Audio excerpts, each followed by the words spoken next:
Boom, boom, boom, boom, boom. How's it going? How's it going? Yeah. It is another day again. Friday it is. Welcome to Friday.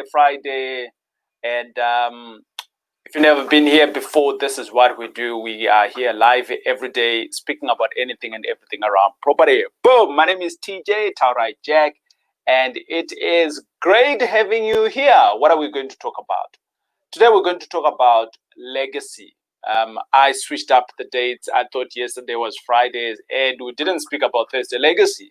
And so today I would like us to cover the conversation legacy. And I want to bring you guys a true story of someone else that I know. I don't want to say I know them intimately, but I know them and they've been my guide. They've been helping me from a distance. They've been helping me in terms of how do I think, in terms of how do I future-proof myself. So if you want to kind of like think of this video today, think of it as future-proofing yourself, right? And this is the story that I would like us to have a conversation on. And I am sure in your community, wherever you are, you also have people like that person, right? I'm going to call this person Uncle Ben. Uncle Ben is an elderly guy. He is hitting up roundabout in his late 70s. So early 80s, we can call him.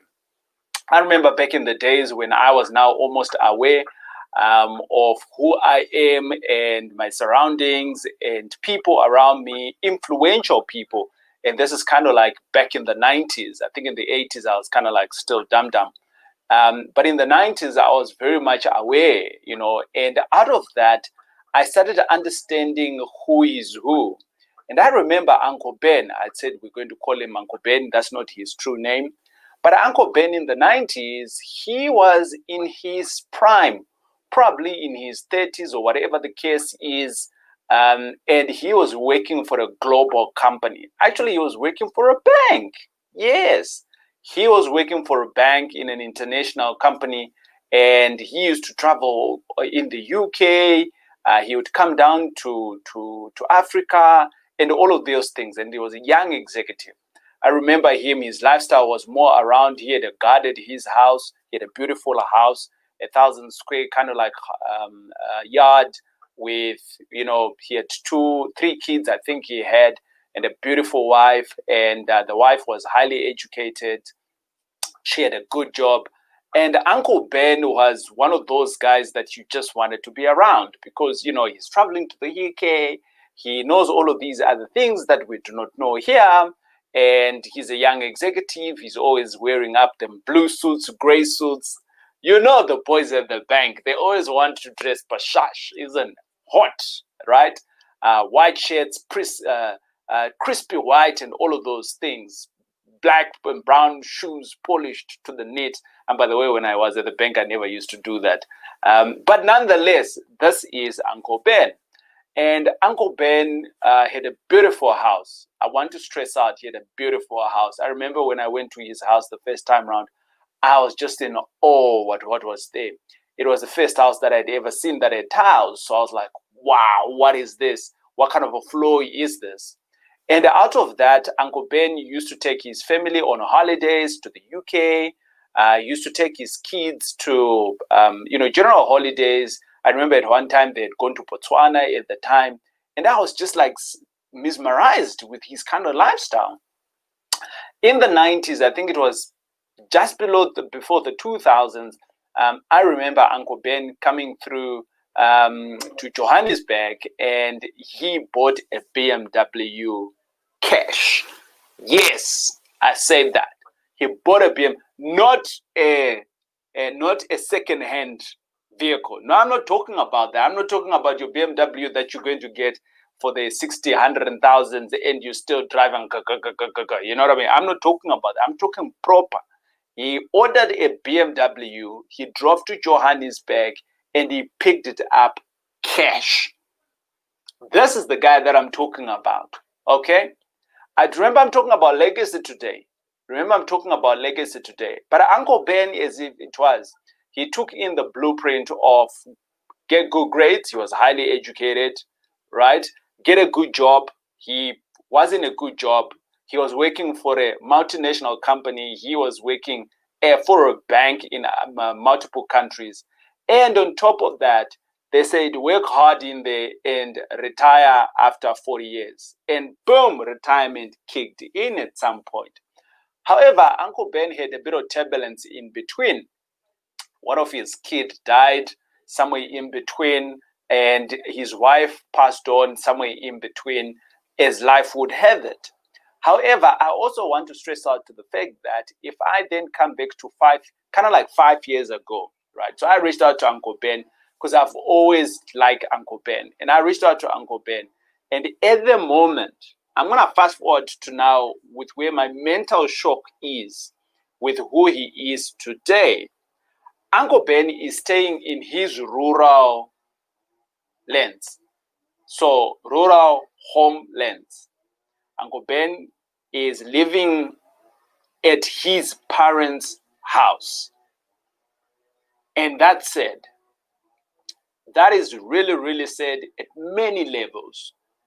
But I thought that it's not just sad. I thought there is a learning curve. There's something that we need to learn there.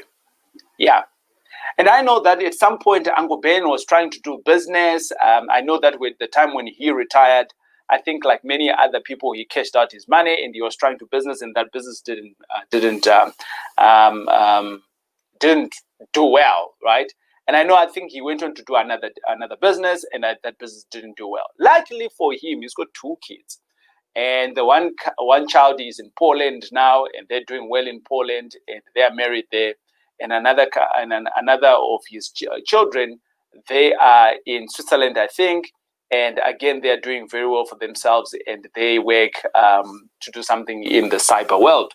But here is the thing on Uncle Ben right now in today's world. He is staying at his parents' house in the rural areas. He has no income. Yeah, he has no income. He is fully dependent on his 2 kids that send him money every month. Somewhere along the lines, he ended up selling his house when his wife died. And out of that, I think that's some of the money that he was trying out to do 1 or 2 businesses. But here is the thing that I want to talk about. What do we learn from Uncle Ben? And is Uncle Ben the only person that we know who's like this? Who was very much high up in the business, in the circle world of being employed, but they didn't have a plan B. I think for me, that's where it's all about. It's about having a plan B. When you retire, what's going to happen? So legacy is not built when you get to legacy. Nah. LeBron James, we all know LeBron James, right? Is that his name? I think that's his name. Yeah. Legacy is not built at that time when you're now retiring or when you're getting all the accolades, and like folks like Tiger Woods, he's my legend, by the way, despite all the other issues that are there. But Tiger Woods is like my legend. Mike T, he's my legend. All of these guys, they've been building legacy in the now. So you're not building legacy then. You're building it now. So I want to come back to Uncle Ben, and I want to speak about Uncle Ben. What could he have done any different? I think that's the question that I want to ask of you guys. With what you now know today, what would you have recommended Uncle Ben to do? So in the comments there, it is Friday. We can take a bit of time and we can have a conversations. And within the comments in there, what do you think Uncle Ben should have done when he was, still up in the ranks? I mean, he was an executive. He used to fly private jets all the way to the UK and things like that, first class and all of those things. I mean, private jet could be exaggerating it, but you get the picture of who he was. He was a very young, from an African continent. That this had never been done. He's probably one of the prime people that started off, going back and forth to the UK in terms of being Africans managing African continent. Because back in those days, you remember, we were still a lot of African countries were still either just fresh coming out of colonialism and things like that. and those were the kind of like the first people that sprouted up, so there is no one to kind of like, teach you this is that and that, and except yourself. And that's what it's all about even today. There isn't really anyone who will say to you, hey, there is some financial awareness. There is no one who's going to teach you that, not unless you are taking accountability of wanting your journey of financial awareness to be sharp. So if you're aware of what it can be done, what can I do with my money? Right now, money is sitting at the bank. I'm getting like a 6%, but TJ, he's got some other deals that I can invest in, and I can get 14% on the. You are financially aware that you can do that. So you're doubling up your money, right? You can do that. And by the way, if you're one of those people who've got a minimum of 100,000 and you can literally jump on with us, right? And I'm not saying that if we do this, you're not going to be staying in your rural areas. But all I'm just basically saying is that if we are not careful, we can end up in this space. We can. We are no different from Uncle Tom. Uncle Ben. I said that, huh? We are no different from Uncle Ben, right? And Uncle Ben is just as human as you and me. How many other people? Someone says he should have bought assets. Yeah, well, he didn't know better. At that time, I'm sure he didn't. I'm sure at this time when he's now maybe seeing me and I'm going back to him, asking him questions about this and that. And, and I am using him as my bounce back person. So I go and look at him and I'm, not to go and look, but I go and check him out. And from time to time, if I've got something, I go and drop it off. And I have conversations of him. And these conversations are based on when he was at my level where I am now, how could he have helped me? So I'm using him as my older self to give recommendation to me in the now, right? Should I be taking more holidays? Should I hold back? Should I be buying more assets? Should I hold back? Should I be buying in different countries? Should I hold back? Should I be diversifying from property? Should I just sit in property? Should I, so you can only get sound advice from someone else who is in the dump, in a pit, right? You can get solid advice from two people. One person who's in the dump, because obviously they can tell you what not to do because they are in the dump. The other person who can educate you on what to do is someone else who's at the realm. Because the person who's at the realm can easily tell you, do this, do that, and you can copy and paste it. And that's why in the property space, there is always people like coaches and mentors. And it's pretty simple. Coaches and mentors, they are there to replicate. Especially mentors, they are there to replicate it. They've done it, and there you are coming in, and it's a copy and paste. They are showing you the ropes. And a lot of people want to do it alone out there. You can't do it alone, right? The number of people that I consult in life to just be in life, there's so many, plenty of them. I guess you didn't even know that I've got an Uncle Ben in my life.